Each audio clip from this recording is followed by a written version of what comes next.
From Zomato's $50 million purchase of Seattle-based Urbanspoon, which Dipinder Goyal shut down just a couple of months later after literally changing Zomato's logo to Urbanspoon's logo and pivoting their customer base to Americans instead of Indians, to BYJU'S $300 million acquisition of the incredibly controversial WhiteHat Jr. These are some of the most disastrous acquisitions in all of Indian startup history. And we'll begin our journey back in 2015 with Snapdeal's acquisition of Kunal Shah's Freecharge. At the time, Snapdeal was India's second largest e-commerce platform. Flipkart was number one and Amazon India was in third place. And it's hard to believe this today in 2024, but Snapdeal was worth $5 billion back then. Kunal Bajaj, Snapdeal's CEO, was so confident of their success that he said, "The one thing I'm very, very clear about right now is that I think we're going to be number one in terms of sales by March 2016. And we'll get to why that prediction aged like milk, but the obvious question here is, where was this confidence coming from? Because Flipkart's gross merchandise value, their GMV, was $4 billion, while Snapdeal's GMV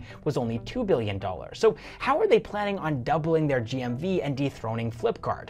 Well, the answer in part was Freecharge, which they acquired in April of 2015 for $400 million.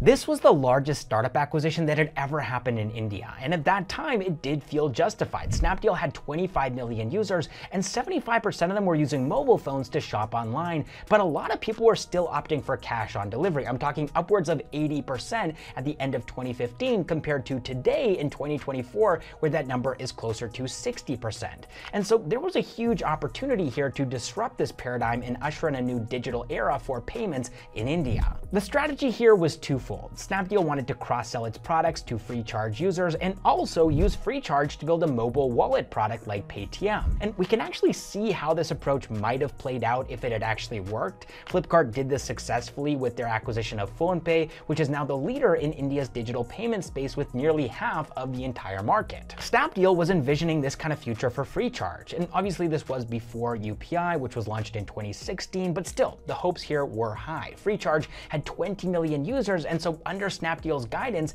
Freecharge launched their own wallet in September of 2015, but that's when things started to go south. Freecharge's user base didn't quite overlap with Snapdeal's the way that they had expected it would, because Freecharge had focused heavily on attracting a younger crowd between the ages of 18 and 25. And these were the stickiest users for digital payments in India because they were far more willing to adopt new technology than older generations.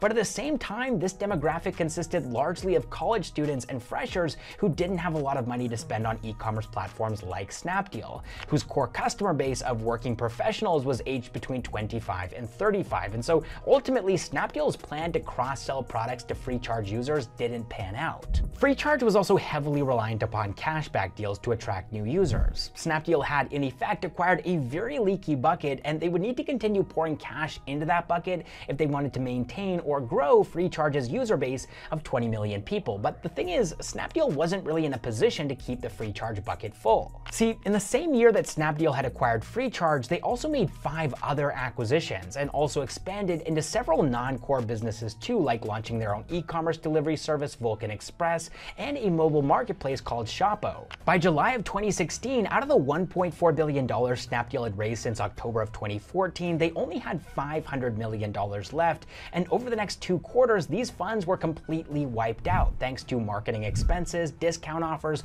and the cashback coupons that they were giving Freecharge customers in an attempt to keep the leaky bucket full.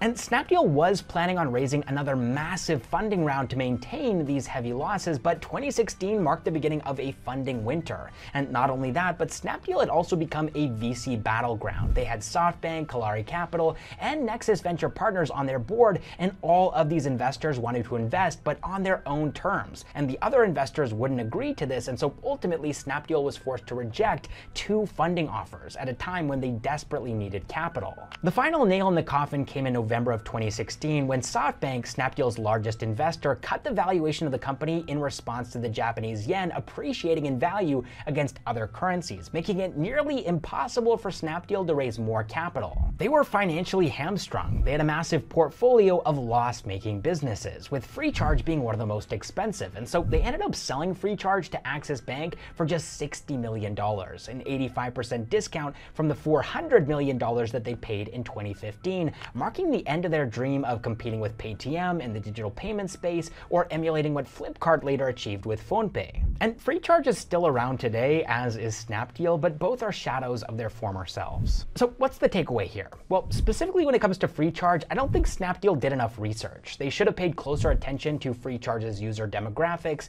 and instead it seems like they were way too eager and optimistic, expecting Freecharge's user base to contribute more to Snapdeal's revenue than it actually did. And also, I don't think they fully realized how much Freecharge was actually going to end up costing them as a very leaky bucket. And not only that, but Snapdeal positioned itself in such a way that fundraising became a matter of life or death. If they couldn't secure their next round, the weight of Freecharge's losses and the losses of all the other businesses that they acquired would crush them, which is exactly what happened. Now, Snapdeal was lucky. They were able to sell Freecharge, so it wasn't a total loss for them. But the same thing cannot be said about BYJU'S acquisition of WhiteHat Jr, because even if BYJU'S had wanted to sell the company that created one of India's most infamous fictional students, Wolf Gupta, it's unlikely that anybody would have actually been willing to buy it. In 2020, BYJU'S was India's most valuable edtech company. They were worth $10.5 billion, and they had set their sights on expansion, paying $300 million in cash to acquire WhiteHat Jr in August of 2020. And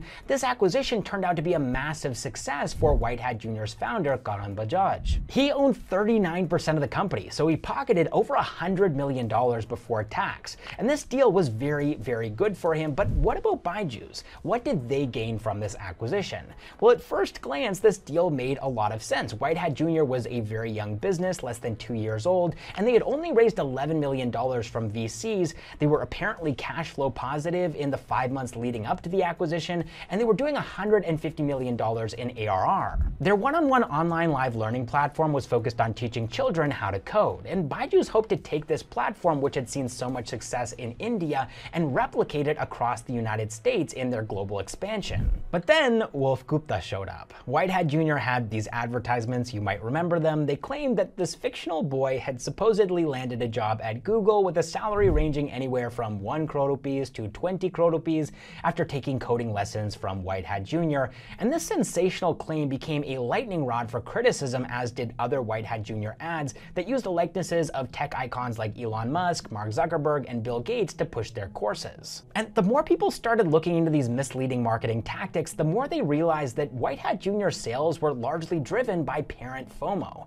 They were manipulating their customers in ways that the general public found to be very hard to palate. And it got to the point where Baiju Ravindran himself had to come out and acknowledge that WhiteHat Jr. had gone too far with its clickbait marketing. And if that had been all, WhiteHat Jr. might not have ended up in this video. But apart from advertising controversies, WhiteHat Jr. actually ended up being quite expensive for BYJU'S. After the acquisition, BYJU'S wanted WhiteHat Jr. to grow, and so the operational profitability that I mentioned earlier was quickly discarded in favor of heavy burn. Their losses shot up by more than 30x. They were spending 4.5 times more than what they were earning, with nearly half of their expenses going towards advertising, leading to exorbitantly high customer acquisition costs. And that was just half of the equation, because remember, WhiteHat Jr.'s entire value proposition was one-on-one teaching, and that one-on-one model was incredibly difficult to scale, because the more WhiteHat Jr. grew, the more students they onboarded, the more teachers they had to hire and pay, resulting in employee costs being the largest expense in both FY20 and FY21. Baiju Ravindran, towards the end of 2022, actually came out and said that WhiteHat Jr. contributed 26.73% of BYJU'S losses, making it the second largest loss contributor. And by 2022, BYJU'S had also realized that WhiteHat Jr.'s TAM in India wasn't what they thought it was. They were pushing up against the limits of what the Indian market was interested in, and so they shifted a large amount of focus towards scaling WhiteHat Jr. in the United States and other international markets. But of course, this was going to be an expensive route for the company to go down, because BYJU'S wasn't as popular in the United States. They couldn't rely on their existing infrastructure to acquire customers there, and they also probably couldn't afford to take the heavy advertising approach there either, because if CAC was high for Indian customers, it would be astronomical for American customers. And so the plan for WhiteHat Jr. shifted to a lower burn model, where WhiteHat Jr. would be plugged into BYJU'S American American subsidiaries like Epic and Tinker for growth. But as we all know, by late 2022, things had already begun to spiral for BYJU'S, and so the multiple years of loss-making growth that BYJU'S had in store for WhiteHat Jr. were cut short. At TechSparks 2022, Baiju Ravindran admitted that BYJU'S was still figuring out WhiteHat Jr.'s go-to-market strategy, and so in 2023, there were some massive changes for the company. They laid off most of WhiteHat Jr.'s employees and moved anyone who was left into the larger BYJU'S organization, and that's where payroll was happening by September of 2023. WhiteHat Jr.'s assets were absorbed into the Think and Learn Private Limited parent company too, and yet even though in 2023 there were rumors that WhiteHat Jr. was going to be shut down, BYJU'S made a statement saying that wasn't going to happen, and then announced that they had rebranded WhiteHat Jr. to BYJU'S Future School, omitting the fact that Future School had actually been around since 2021, and so essentially BYJU'S did shut WhiteHat Jr. down. They just went about it in the typical roundabout BYJU'S way. Now, there are numerous lessons to be learned from the BYJU'S story, but specifically looking at WhiteHat Jr., I think it was just a bad time for BYJU'S to buy WhiteHat Jr. for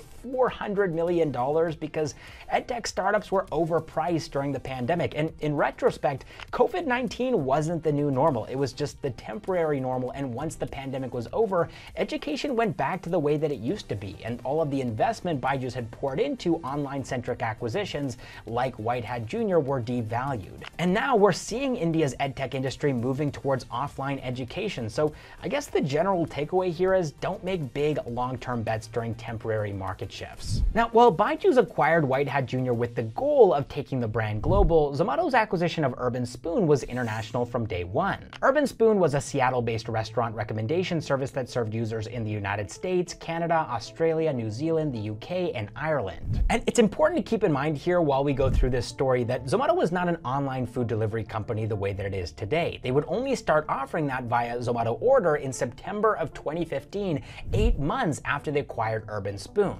But let's backtrack here for a second to understand why Zomato made this acquisition in the first place. In FY15, Zomato was one of the largest restaurant listing and discovery companies in India, and they were profitable too. FY15 was a good year for them. They were expecting to close the financial year with 100 crore rupees in revenue, but Zomato wasn't just in India. They had begun international expansion in 2012 in the UAE, and by the end of 2014, Zomato was a truly global company with a presence in 16 countries and 240,000 restaurants listed on their platform, and almost all of this growth had happened thanks to acquisitions. And their strategy was surprisingly simple. They would pick a country, find out what the biggest restaurant listing and discovery platform in that country was, and then they would just go buy it. They did this in New Zealand with Menu Mania in July of 2014. They did this in the Czech Republic and Slovakia with Lunchtime and Obedovat in August of 2014. They did this in Poland with Gastronauci in September of 2014, and they did this in Italy with Sibano in December of 2014. Now, admittedly, at first glance, this might seem like out-of-control expansion, similar to what we saw with Snapdeal earlier in the video, but like I said, Zomato was having a great year. Their India operations were profitable, and they ended up closing the financial year with upwards of 95 crore rupees in revenue, which was very close to their 100 crore rupee target, and a more than 2.5x revenue increase from the year before. Now, on a group level, they were losing a lot of money, 72 crore rupees for FY15, but this was almost entirely a result of all the acquisitions that they were making outside of India. It was CapEx, and Dipinder Goyal was banking on these acquisitions turning profitable for Zomato in the near future. But there was one acquisition that was supposed to trump all others, an acquisition that Zomato would literally change its logo for and potentially even the focus of their entire business. This was their website in 2014. They were a distinctly Indian company, but just a couple of months later, this was their website in 2015. Same URL, Zomato.com, completely different target customer. In January of 2015, Zomato bought Urbanspoon for $50 million in cash with the goal of establishing Zomato in the United States, Canada, Australia, the UK, and Ireland. And from 300,000 restaurants on their platform, the Urbanspoon acquisition would take that number to upwards of 1.3 million. Monthly traffic would also increase from 35 million platform visits to 80 million visits, but of course, this was an expensive purchase. Zomato had only raised $60 million in November of 2014, and this purchase depleted that cash reserve down to just $10 million, but for such a pivotal acquisition, this cost was deemed to be worthwhile, and initially it was. Urbanspoon's business and Zomato's business shared many key similarities, and the plan was to merge Urbanspoon and Zomato in the months ahead, bringing all of the restaurants and users onto Zomato's platform,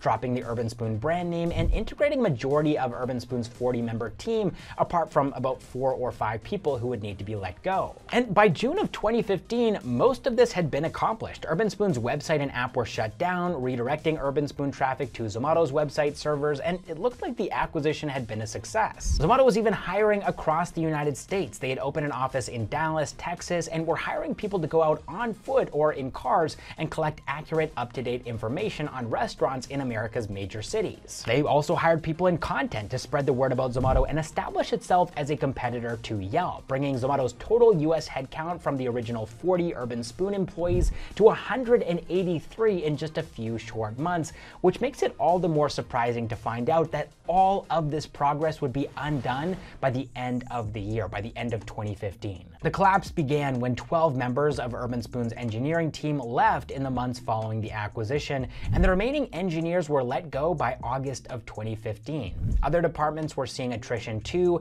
Most of marketing, UX, and product management had jumped ship, and in October of 2015, Zomato shut down its Seattle office, which was Urbanspoon's original headquarters. And then by the end of the year, from 183 employees, Zomato US was a skeleton crew of 27. And if you check Zomato's US X account, you'll see that they haven't posted anything since October of 2015. So what happened? Well, the exact reasons remain unclear, but we can make some educated guesses. When Zomato made this $50 million US acquisition, it was just a restaurant listing and discovery platform. But back in India, a new player had emerged in the restaurant space, Swiggy. And they weren't just listing restaurants on their app, they were actually delivering food as early as May of 2015, which is something that Zomato didn't start offering until 4 months later. And by the end of the year, Swiggy had expanded into 8 Indian cities and they'd raised $18 million.